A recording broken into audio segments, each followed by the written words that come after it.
Another thing to watch though was kind of weird in the one game. I think it was the Dolphins game. Dude, they stopped them in the red zone like three or four times, like at the goal line. I was like, geez, like that's what I mean. As I'm watching these, I'm like, how the hell did the Bengals not lose by like 20 or 30 against the Dolphins here?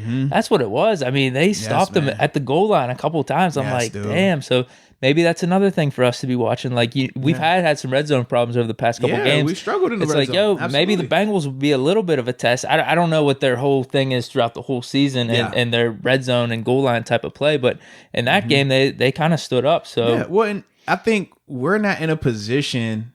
And I'm talking about the Steelers offense. They're not in a position to be picking and choosing who they think are good red zone defenders versus not good red zone defenders because, like we've said, over the past 3 or 4, it hasn't been good. Struggled in the red zone. So I don't think that any of that matters in terms of them being good or not. We know what we've seen on tape. They've produced in the red zone. We know in Pittsburgh, we've struggled in the red zone lately. So I'm excited about that as well. I think that that's going to be something that could be really critical in terms of our development come playoff time, because let's be real, you might get away with some of the explosive plays against the Bengals, which I do think we'll have. As much as I want to see some of the red zone stuff, I feel like we're going to be scoring from, more of the big play variety. That's typically how we've done it this year. And I don't think that the Bengals are going to be able to match up to really keep us from doing some of that stuff. But I would love to get more of those reps of us in the goal line, because we know when you get into the playoffs and you play against better competition, you're not going to have a lot of these 50-yard bombs. Like, it's going to be more of you got to execute 7-10 play drives. You're going to have to find ways to punch it in where you're in the red zone, where you're, on the 5-yard line or on the 10-yard line. That's what I want to see more from this team. And I just don't think the Bengals are going to give us enough so we can get a good amount of reps on that. But if we can get 1 or 2 series down there with some red zone opportunities, I'll be happy, man. Well, it seemed like you can go from 20 to 20 on them pretty easily. Yeah. And we were able to do that in the past. And actually in these games that we lost, we were able to do it. Absolutely. It's just we simply struggled in the red zone. Now, I don't know what they did against the Cowboys because that's not the game I watched. I watched the Giants and Dolphins one. So maybe the Bengals completely sucked in the red zone there. But I just saw they were capable of standing you up in the red zone down by the goal line. So that's just, I guess, something to watch. That segment was brought to you by DraftKings Sportsbook, America's top-rated sports booking app.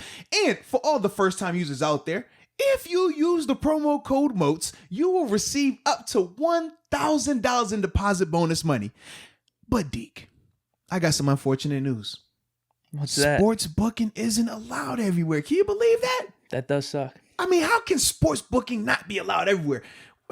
We'll see. We'll see in the next few years. You're right. However many years before some states change their mind. Hopefully they will. You're right. But guess what, though? What? DraftKings ahead of the curve.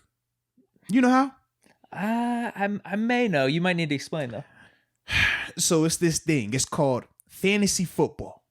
Okay, it's called fantasy football. And DraftKings has a fantasy football app similar to their sports booking app. On this particular fantasy football app, they are giving out $1 million in prizes every week. Did you hear that correctly? Yeah. Did you hear that correctly? $1 million in prizes every week. So what exactly are they waiting on? I'm not sure. I mean, they, number one, should download the app, right? Both apps. Number two, they should use the promo code Moats. They should definitely do that. And number three, they just got to get an opportunity to get some money, baby. Yeah. Just watch the games. Listen to us. Make some money. It's that simple. So, seriously, get off. Stop watching us right now. Download the app and get some money.